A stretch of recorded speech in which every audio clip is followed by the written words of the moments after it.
These two very old people are the father and mother of Mr. Bucket. Their names are Grandpa Joe and Grandma Josephine. And these two very old people are the father and mother of Mrs. Bucket. Their names are Grandpa George and Grandma Georgina. This is Mr. Bucket. This is Mrs. Bucket. Mr. and Mrs. Bucket have a small boy, whose name is Charlie Bucket. This is Charlie. How'd you do? And how'd you do? And how'd you do again? He is pleased to meet you.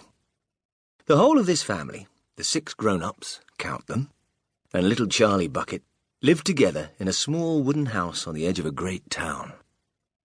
The house wasn't nearly large enough for so many people, and life was extremely uncomfortable for them all.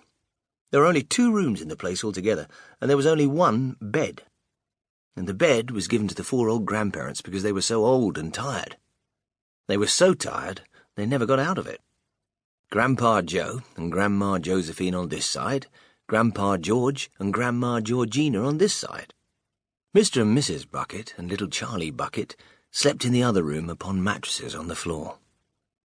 In the summertime this wasn't too bad, but in the winter, freezing cold draughts blew across the floor all night long, and it was awful. There wasn't any question of them being able to buy a better house, or even 1 more bed to sleep in. They were far too poor for that. Mr. Bucket was the only person in the family with a job.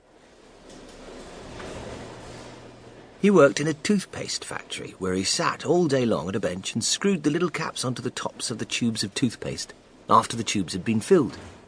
But a toothpaste cap screwer is never paid very much money, and poor Mr. Bucket, however hard he worked and however fast he screwed on the caps, was never able to make enough to buy 1/2 of the things that so large a family needed. There wasn't even enough money to buy proper food for them all.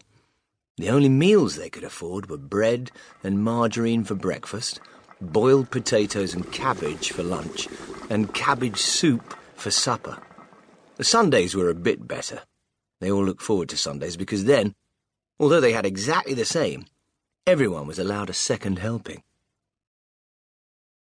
The Buckets, of course, didn't starve, but every one of them, the 2 old grandfathers, the 2 old grandmothers, Charlie's father, Charlie's mother, and especially little Charlie himself, went about from morning till night with a horrible, empty feeling in their tummies. Charlie felt it worst of all, and although his father and mother often went without their own share of lunch or supper so that they could give it to him, it still wasn't nearly enough for a growing boy. He desperately wanted something more filling and satisfying than cabbage and cabbage soup. The one thing he longed for, more than anything else, was chocolate. Walking to school in the mornings, Charlie could see great slabs of chocolate piled up high in the shop windows, and he would stop and stare and press his nose against the glass, his mouth watering like mad. Many times a day, he would see other children taking bars of creamy chocolate out of their pockets and munching them greedily, and that, of course, was pure torture. Only once a year, on his birthday, did Charlie Bucket ever get to taste a bit of chocolate. The whole family saved up their money for that special occasion, and when the great day arrived, Charlie was always presented with 1 small chocolate bar to eat all by himself. And each time he received it, on those marvellous birthday mornings, he would place it carefully in a small wooden box that he owned, and treasure it as though it were a bar of solid gold, and for the next few days he would allow himself only to look at it, but never to touch it. Then, at last, when he could stand it no longer, he would peel back a tiny bit of the paper wrapping at one corner to expose a tiny bit of chocolate, and then he would take a tiny nibble, just enough to allow the lovely sweet taste to spread out slowly over his tongue. The next day, he would take another tiny nibble, and so on, and in this way, Charlie would make his 6-penny bar of birthday chocolate last him for more than a month.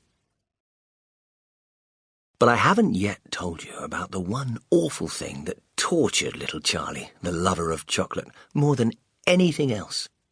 This thing, for him, was far, far worse than seeing slabs of chocolate in the shop windows, or watching other children munching bars of creamy chocolate right in front of him. It was the most terrible, torturing thing you could imagine.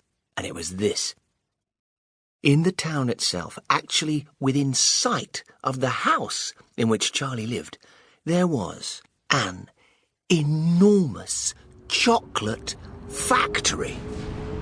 Just imagine that.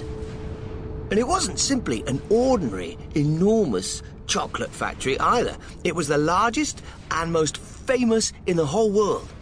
It was Wonka's factory, owned by a man called Mr. Willy Wonka, the greatest inventor and maker of chocolates that there's ever been.